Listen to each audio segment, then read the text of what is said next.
Hey guys, good morning. Today I'm going to talk about entrepreneurship mindset and challenges what every entrepreneur or a startup businessman they face.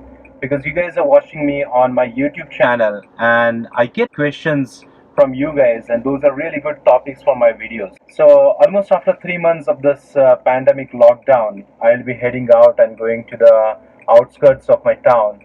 I'll be seeing some of the places. It's a beautiful weather today. It's raining. And I feel that I can film my video here in the car. I can take you to all these places. If you guys have not been to Pune, then I think it could be a really great opportunity for you to see a lot of things with me.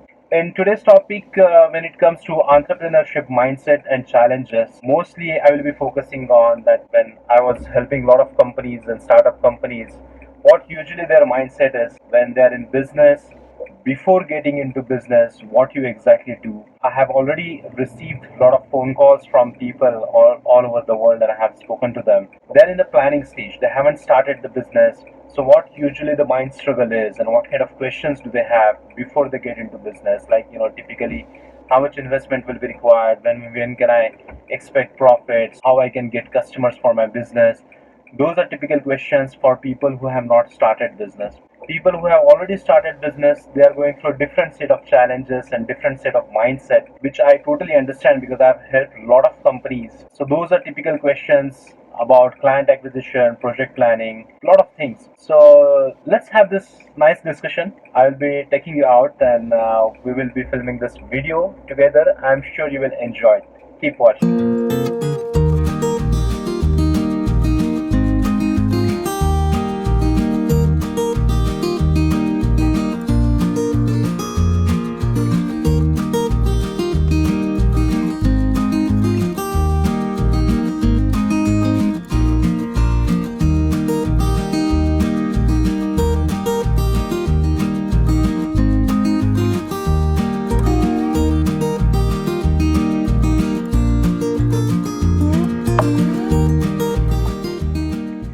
Hey guys, I've come to this place near Velle, and I love coming here. I enjoy coming here and have some snacks. It's a small village. There is a small town here. Love this place. We come here quite often, me and my friends, and for just for a lunch or for having a tea, and then we go back to our routine. So today, as we discussed about entrepreneurship and the first 3 years of business, how they are important, let's talk about that so we can have some business discussions as well.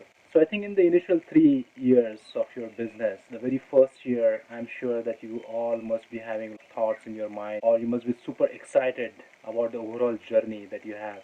I think in business setup, the company setup, the bank account setup, in the very first year of your business, you must be excited about how you will get the clients and how much profit you guys will be making, what will be the profit margins, if you want to get into international market or domestic market. So all this type of questions you must be having. Questions about the pricing strategy, your competitors, who are they, and then how they get the business. So this is a whole first year journey with excitement and happiness, and maybe if you guys are working in partnership, then there is time spent in discussion. So that's the first, typically the first year.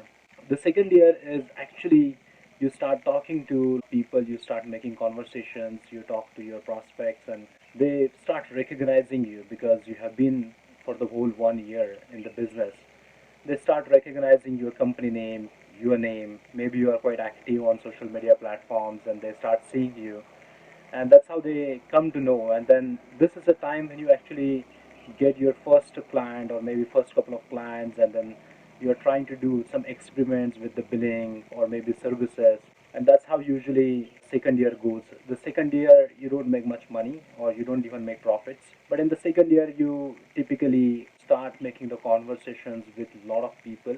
You increase your network in business. That's how the typical second year of startup businesses. The third one is there are two things that can happen. If you have a lot of clients and if you start generating revenue, then I think the third year is that you see a really high peak in your demand, and there are a lot of people calling you for your services, and they're looking out for such solutions, and you have bigger client base in your database, and you don't get enough time for yourself because you are just hustling through improvising the quality and delivering the services what clients have requested.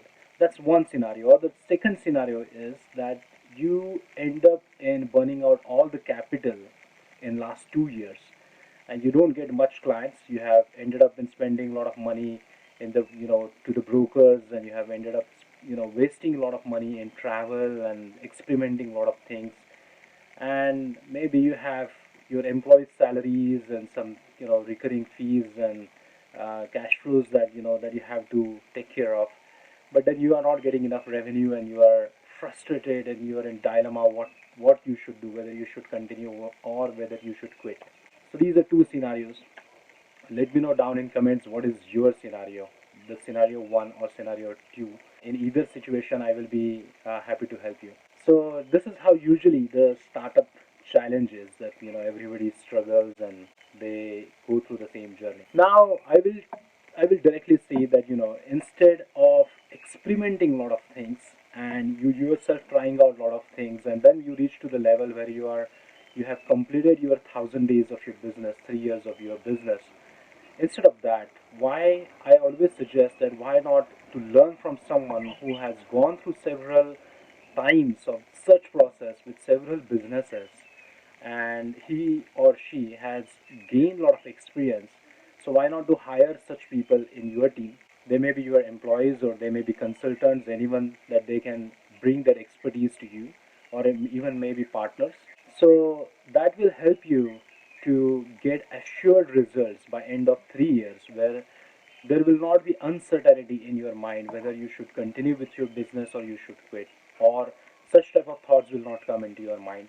You will have more assured results in terms of revenue, in terms of meeting the break even for your business, and your financial stability for your business will also be sustainable rather than not having good clients or high paying clients on your board.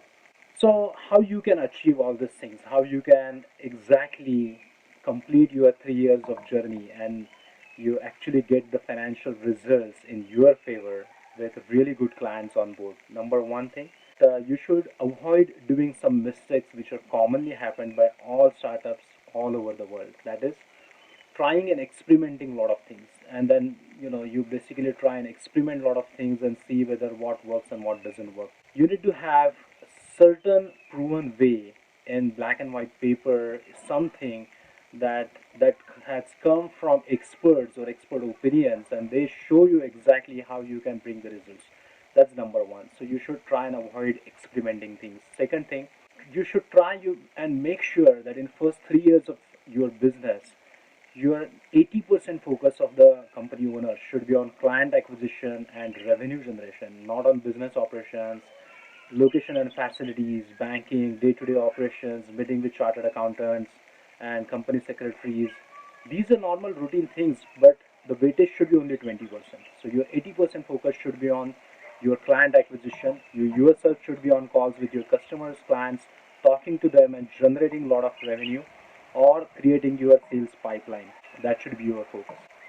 The number three things when it comes to client acquisition, what exactly you do. I have observed a lot of things that when it comes to client acquisition, you guys are really expert in your own domain. Maybe you know how to run the business, how to deliver the services, you have that experience.